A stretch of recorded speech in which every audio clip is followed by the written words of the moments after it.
भाग्य कथा जे टिटलागढ़ बागी सब डिविजन रे आज गोटे बहुत बड़ कोर्ट बिल्डिंग है इनागुरेशन है आज माननीय अतिरिक्त जिला दौरा जज आम कले आज वर्चुअल मोड रे हाईकोर्ट कले इतार द्वारा काना हबा आमर लोक मान कौन जगह के दूर जगह दौड़वा नहीं आमर पाखे न्याय पाइबे आमर गाँ पाखे न्याय पाइबे सब पाखे न्याय पाइबे इटा बहुत माने आम दीर्घ 30 वर्ष लड़े थिला आज आम सफल पाइछू निहाती भावे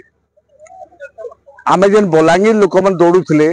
कि अन्य जगह दौड़ुले आज बर्तमान टिटलागढ़ सहर सब पाइबे।